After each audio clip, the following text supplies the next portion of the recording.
नागेन्द्रहाराय त्रिलोचनाय भस्माङ्गरागाय महेश्वराय नित्याय शुद्धाय दिगम्बराय तस्मै नकाराय नमः शिवाय मंदाकिनीसलिल चंदन चर्चिताय नंदीश्वर प्रमथनाथ महेश्वराय मंदारमुख्य बहु पुष्प सुपूजिताय तस्मै मकार महिताय नमः शिवाय शिवाय गौरी वदनाब्ज वृंद सूर्याय दक्षध्वरनाशकाय श्रीनीलकण्ठाय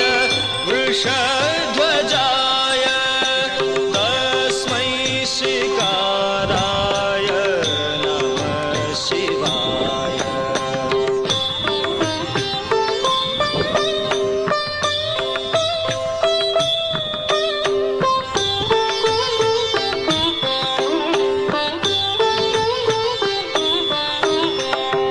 वसिष्ठ कुम्भोद्भव गौतमार्य मुनीन्द्र देवार्चित शेखराय चन्द्रार्क वैश्वानरलोचनाय तस्मै वकाराय नमः शिवाय यक्षस्वरूपाय जटाधराय पिनाकहस्ताय सनातनाय दिव्याय देवाय दिगम्बराय तस्मै यकाराय नमः शिवाय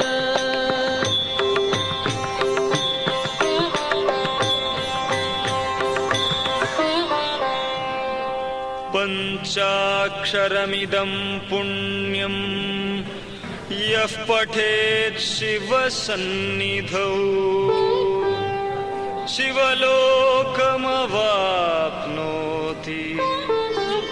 शिवेन सह मोदते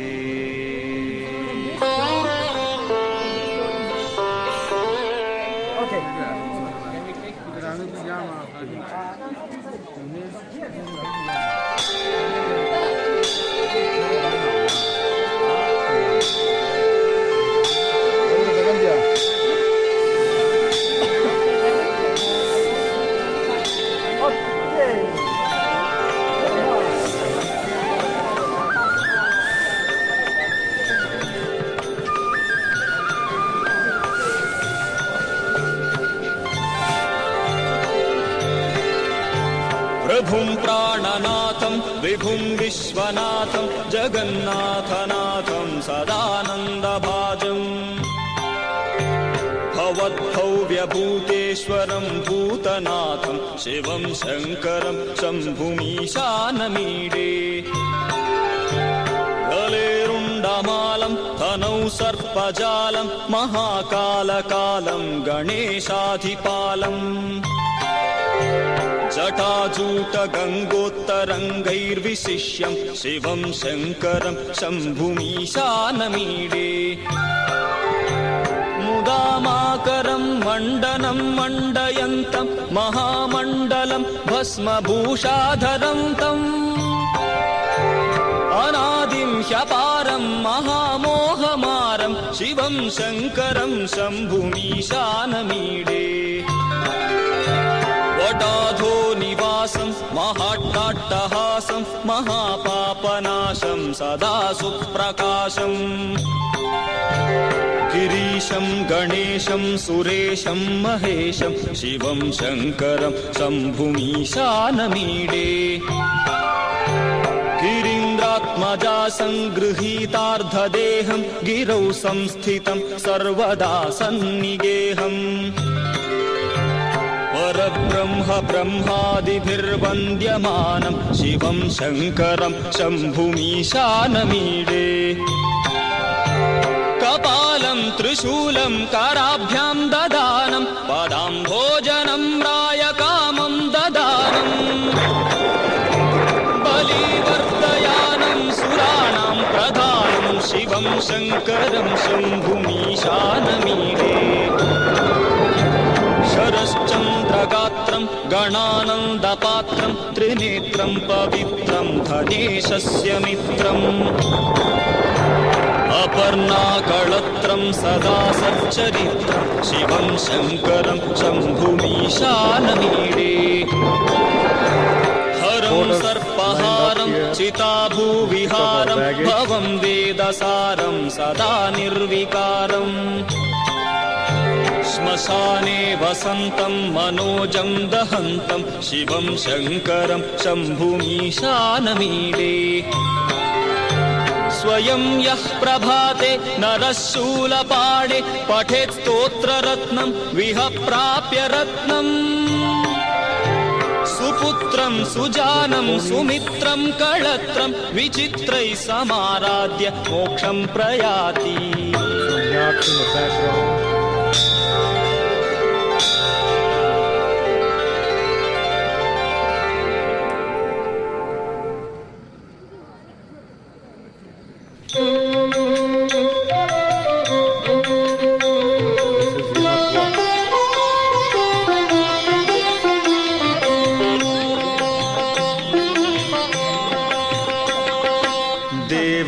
देवराजसेव्यमान पावनाङ्घ्रिपङ्कजं व्यालयज्ञसूत्रमिन्दुशेखरं कृपाकरं नारदादियोगिवृन्दवन्दितं दिगम्बरं काशिकापुराधिनाथ कालभैरवं भजे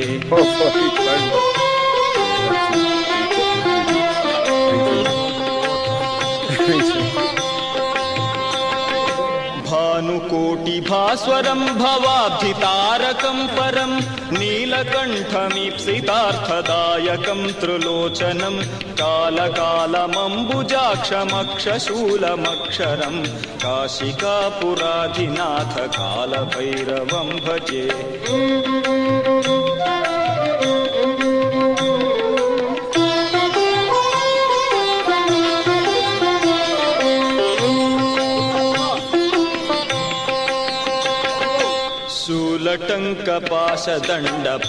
शूलटङ्कपाशदण्डपाणिमादिकारणं श्यामकायमादिदेवमक्षरं निरामयं भीमविक्रमं प्रभुं विचित्रताण्डवप्रियं काशिकापुराधिनाथ कालभैरवं भजे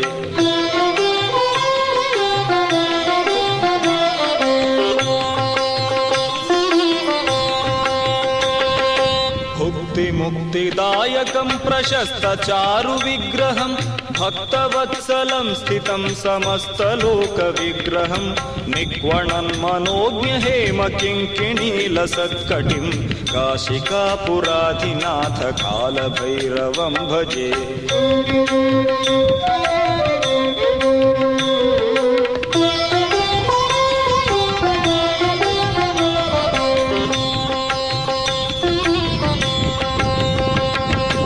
धर्मसेतुपालकं त्वधर्ममार्गनाशकं कर्मपाशमोचकं सुशर्मदायकं विभुं स्वर्णवर्णशेषपाशशोभिताङ्गमण्डलं काशिकापुराधिनाथ कालभैरवं भजे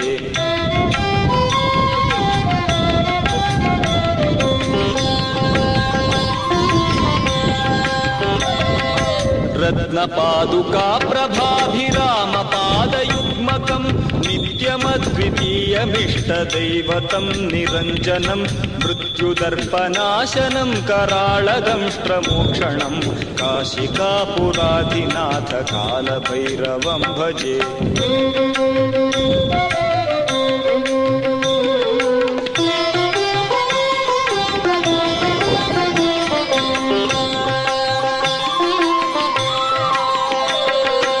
अट्टहासभिन्न पद्मचाण्डकोशसन्ततिं दृष्टिपातनष्टपापजालमुग्रशासनम् अष्टसिद्धिदायकं कपालमालिकन्धरं काशिकापुराधिनाथ कालभैरवं भजे।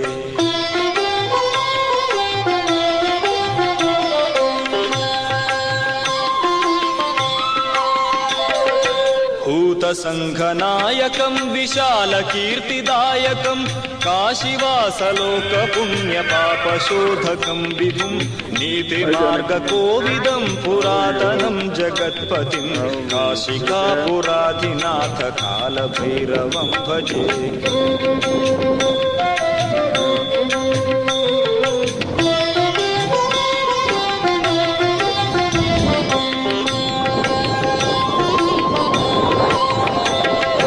कालभैरवाष्टकं पठन्ति ये मनोहरं ज्ञानमुक्तिसाधनं विचित्रपुण्यवर्धनं शोकमोहदैन्यलोभकोपतापनाशनं ते प्रयान्ति कालभैरवाङ्घ्रिसन्निधिं ध्रुवं ते प्रयान्ति कालभैरवाङ्घ्रिसन्निधिं ध्रुवं ते प्रयान्ति कालभैरवाङ्घ्रिसन्निधिं ध्रुवम्।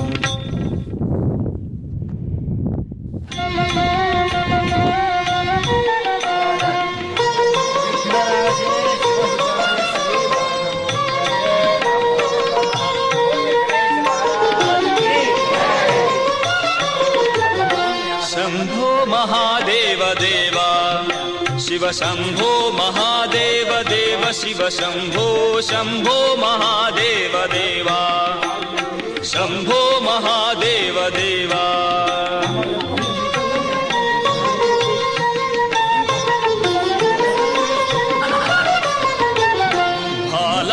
भालावनम्रत्किरीटं हालनेत्रार्चिषा दग्धपञ्चेषु कीटं शूलाहतारातिकूटं शुद्धमर्देन्दुचूडं भजे मार्गबन्धुं शंभो महादेव देवा शिव शंभो महादेव देव शिव शंभो शंभो महादेव देवा।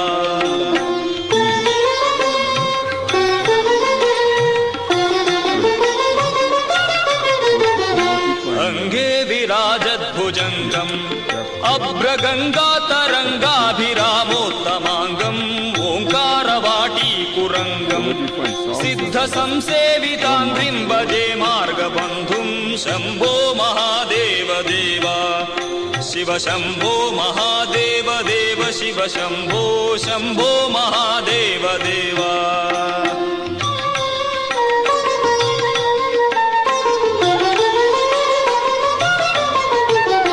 नित्यं चिदानन्दरूपं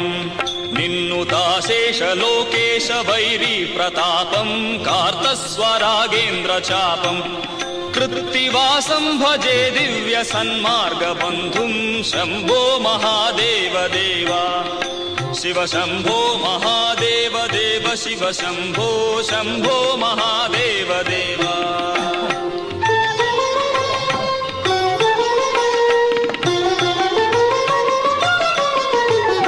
कंदर्पदर्पघ्नमीशं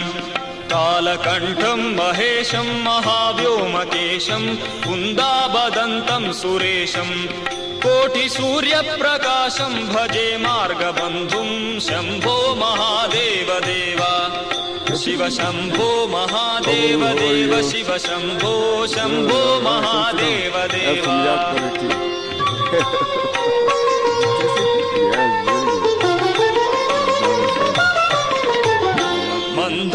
मन्दारभूतेरुदारं मन्थरागेन्द्रसारं महागौर्यदूरं सिन्धूरदूरप्रचारं सिन्धुराचातिधीर शीघ्रं भजे मार्गबन्धुं शम्भो महादेव देव शिव शम्भो महादेव देव शिव शम्भो शम्भो महादेव देव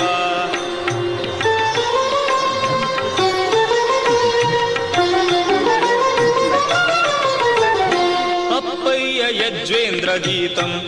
स्तोत्रराजं पठेद्यस्तु भक्त्या प्रयाणे तस्यार्थसिद्धिं विधत्ते मार्गमध्ये भयं चाशुतोषी महेशः शम्भो महादेव देव शिव शम्भो महादेव देव शिव शम्भो शम्भो महादेव देव शम्भो महादेव देव शम्भो महादेव देव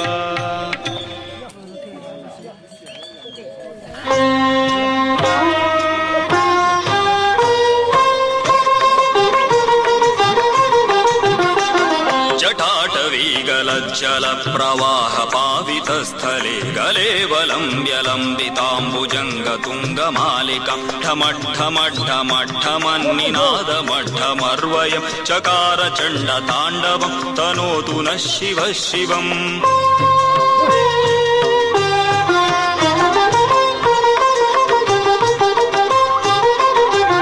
जटाकटाः सम्भ्रम भ्रमन्निलिम्ब निर्झरि विलोलवीचिवल्लरी विराजमानमूर्धनि धगद्धगद्धगज्ज्वलल्ललाटपट्टपावति किशोरचन्द्रशेखरे रतिः प्रतिक्षणं मम धराधरेन्द्रनन्दिनि विलासबन्धुबन्धुरस्फुरद्दिगन्तसन्तति प्रमोदमानमानसि कृपाकटाक्षधोरणि निरुद्धधुर्धरापदि क्वचिद्दिगम्बरे मनो विनोदमेतु वस्तुनि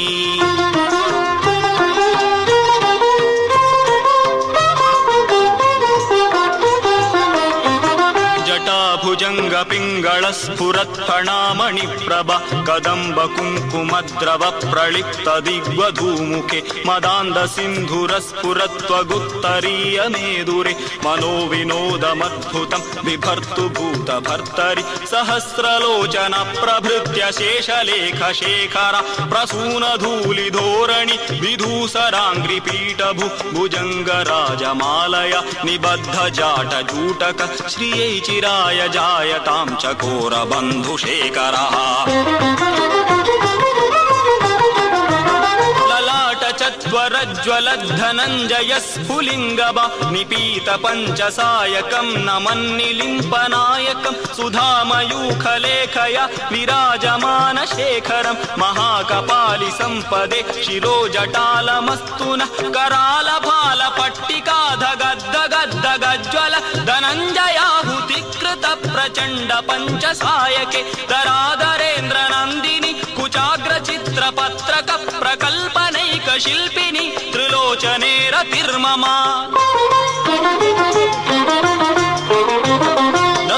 नवीनमेघमण्डली निरुद्धदुर्धरस्फुरत् कुहूनिशीथिनीतमः प्रबन्धबद्धकन्दर निलिम्पनिर्जरीधरस्तनोति कृत्तिसिन्दूर कलानिधानबन्धुरश्रियं जगद्धुरन्दर प्रफुल्लनीलपङ्कज प्रपञ्चकालिमप्रभ विलम्बिकण्ठकन्दलीरुचि प्रबद्धकन्दरं स्मरच्छिदं पुरच्छिदं भवच्छिदं मखच्छिदं गजच्छिदान्धकच्छिदं तमन्तकच्छिदं भजे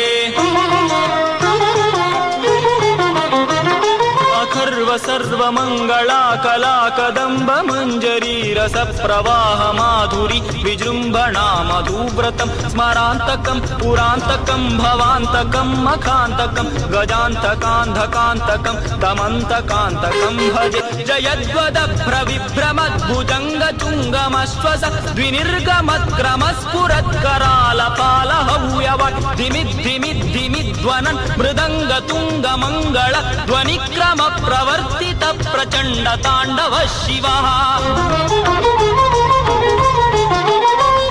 दृशद्वि विचित्रतल्पयोर्भुजङ्गमौक्तिकस्रजो गरिष्ठरत्नलोष्टयो सुहृद्विपक्षपक्षयो तृणारविन्दुचक्षुषो प्रजामही महेन्द्रयो समप्रवृत्तिकः कदा सदाशिवं भजाम्यहं कदा निलिम्पनिर्जरि निकुञ्जकोटरे वसन् विमुक्तदुर्मतिः सदा शिरस्थमञ्जलिं वहन् विलोललोललोचनो ललामभाललग्नकः शिवेति मन्त्रमुच्चरन् कदा सुखी भवाम्यहम् इमं हि नित्यमेव मुक्तमुत्तमोत्तमं स्तवम् पठन् स्मरन् ब्रुवन्नरो विशुद्धिमेति सन्ततम् हरे गुरौ सुभक्तिमाशु याति नान्यथा गतिम् विमोहनं हि देहिनां सुशङ्करस्य चिन्तनम्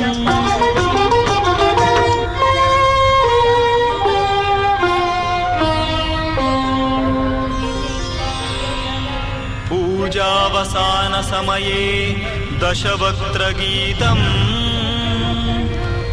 यः शम्भुपूजनपरं पठति प्रदोषे